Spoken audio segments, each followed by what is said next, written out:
প্রিয় মুক্তিকামী ছাত্র জনতা, আমরা দেখতে পাচ্ছি যে আমাদের এই অভ্যুত্থান এবং বিপ্লবের পরেই দেশে অরাজকতা নাশকতা করছে ফ্যাসিস্ট এবং তাদের দোসররা। আমরা দেখতে পাচ্ছি যে বিভিন্ন জায়গায় এখন গোলাগুলি চলছে, মন্দিরে হামলা হচ্ছে এবং নাশকতা ও লুটপাট করছে। আমরা মনে করি আমাদের যে ছাত্র নাগরিকদের অভ্যুত্থান তাকে নস্যাৎ করার জন্যই পরিকল্পিতভাবে এই ধরনের ঘটনা ঘটানো হচ্ছে।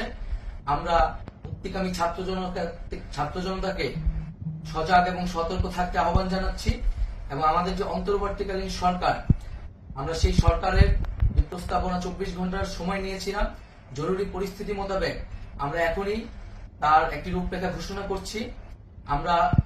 আমরা সিদ্ধান্ত নিয়েছি যে সর্বজন গ্রহণযোগ্য আন্তর্জাতিক খ্যাতিসম্পন্ন নোবেল পুরস্কার বিজয়ী ডক্টর মোহাম্মদ ইউনূসকে প্রধান উপদেষ্টা করে অন্তর্বর্তীকালীন সরকার গঠন করা হবে এবং ডক্টর মোহাম্মদ ইউনূসের সাথেও আমাদের কথা হয়েছে। তিনি ছাত্র জনতার আহ্বানে বাংলাদেশকে রক্ষা করতে এই গুরু দায়িত্ব নিতে সম্মত হয়েছে। আমরা সকালের মধ্যেই আমরা এই সরকার গঠনের প্রক্রিয়া দেখতে চাই। রাষ্ট্রপতির কাছে আহ্বান থাকবে যে দ্রুত সময়ের মধ্যে ডক্টর মোহাম্মদ ইউনূসকে প্রধান উপদেষ্টা করে অন্তর্বর্তীকালীন সরকার গঠন করা হোক এবং এই অন্তর্বর্তীকালীন সরকারের বাকি সদস্যদের নামও আমরা সকালের মধ্যে ঘোষণা করব।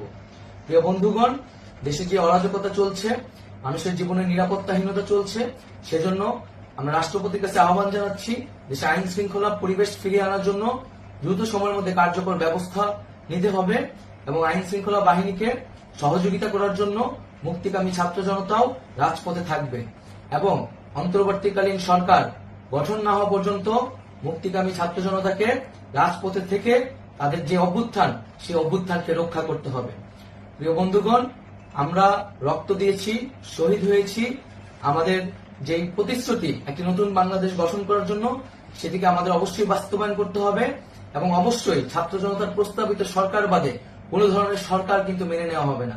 আমরা বলেছি কোন ধরনের সেনা শাসিত সরকার অথবা সেনা সমর্থিত সরকার অথবা এই ফ্যাসিস্টদের দোসরদের কোন বিটিম সরকার কিন্তু আমরা মেনে নিব না। কোন গণবিরোধী সরকারকে মেনে নেওয়া হবে না।